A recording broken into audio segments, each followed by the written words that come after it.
Dr. Seuss's How the Grinch Lost Christmas, a sequel to How the Grinch Stole Christmas by Alistair Heim, illustrated by Aristides Ruiz, based on the book How the Grinch Stole Christmas by Dr. Seuss. Up high on Mount Crumpet, just north of the Who's, a Who just delivered the day's Who-ville news. The cave on Mount Crumpet was home to the Grinch, who sprung from his cave just enough, plus 1 inch, to stare down at Who-ville from high up above it. Tomorrow was Christmas, and speaking thereof it, the Grinch had been patiently waiting all year to celebrate Christmas and bring the Who's cheer, and to show every Who he was different now. "I've changed," thought the Grinch, "and I'll prove it. But how?" While eating his breakfast of Who hash on rye, the newspaper there in a chair caught his eye. A contest in Whoville tomorrow at 3 to see who can make the most Christmassy tree. Then he got an idea. A crafty idea. The Grinch got an awfully crafty idea. He laughed and wrote, "I know just what to do." Then the Grinch grabbed a pencil and drew.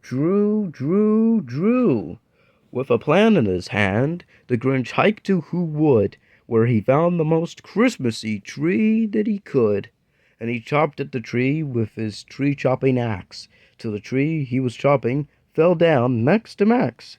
Then they hiked their way home with the tree on their backs.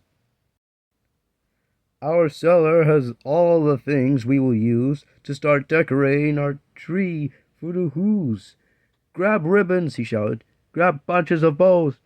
Grab plenty of these, and a big pile of those. Bring everything reddish, and everything greenish, and every last colorful thing in betweenish.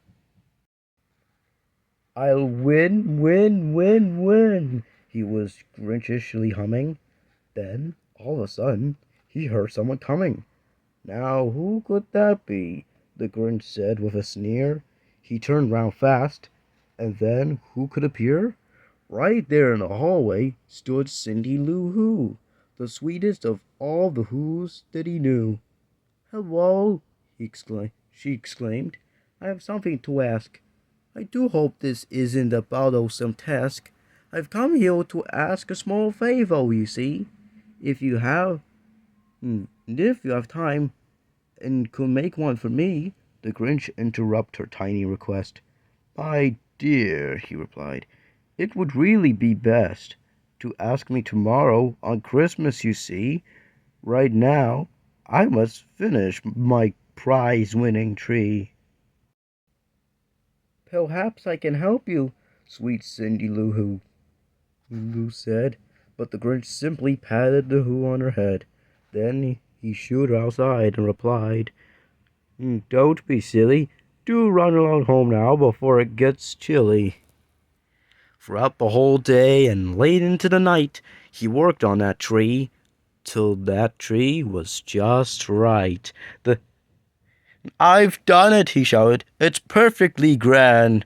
I hope that it shows every Who in the land what wonderful Christmassy spirit I've found. I know in my heart that I'm sure to be crowned."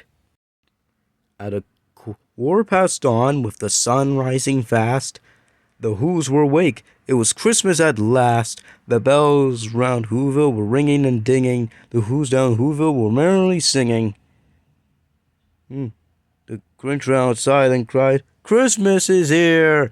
at the sound of that ringing and sing-along cheer. And then, when the time came for the Grinch to depart, he lowered the sleigh and took off like a dart, and sleighing down to the Whoville town square. "Contestants," the Grinch heard the mayor declare, It's time for the judges to judge all your trees. The rest of you Who's have a seat, if you please. Then the trees were lined up from tallest to smallest. The Grinch's tall tree was the tallest of allest. And down at the end, to the far, far, far right, was Cindy Lou Who, with its much smaller height. Then the mayor announced who would take him third prize. In place, the Grinch felt his Christmas-filled heart start to race. And now, the mayor said, without further ado, the lucky contestant in place number 2 lives high on Mount Crumpet. We're thrilled that it's here. The Grinch wins the second place trophy this year.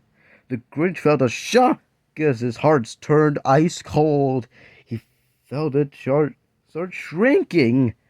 And so it is told that there in the square, all the Who's were near it, are certain they saw it, and sure they could hear it.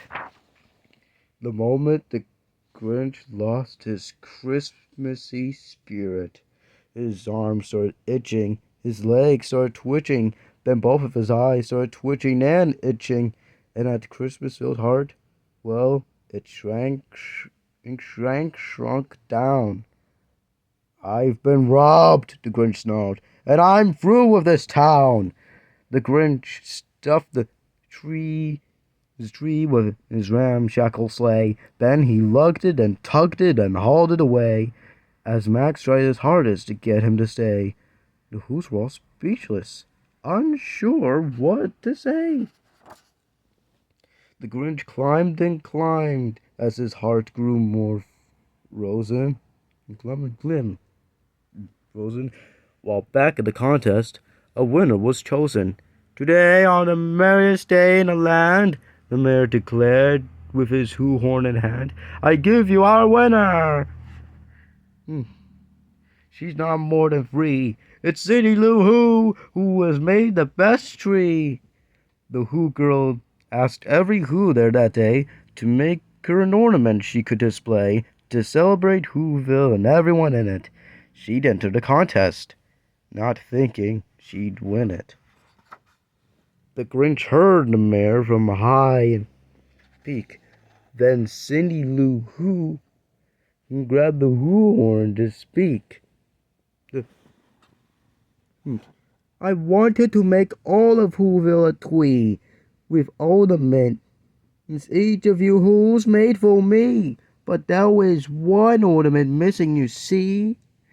The whole town of Who-ville was there on each limb, except for the Grinch, so she called out to him, Now please, Mr. Grinch, I saved you a spot. You're someone we Who's like an awfully lot.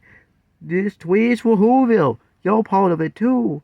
I hope you can hear me, said Cindy Lou Who. Cindy Lou's voice stopped the Grinch his tracks. He looked down at Who-ville, then looked down at Max. I thought, the Grinch puzzled, a prize-winning tree would prove to the Who's that today means to me, and show them for certain I truly belong. But perhaps I was wrong, and belonged all along, and maybe, just maybe, we all win instead, by being together Christmas, he said. And there on Mount Crumpet, if you had been near it, you would have been able to see it and hear it. The moment his heart grew a few sizes more, to more than his heart had grown ever before. And what happened then? Well, in Whoville they say that the Grinch's dog whizzed back down on that sleigh. And the Grinch placed his ornament on a small tree, and he lifted it high so the whole town could see.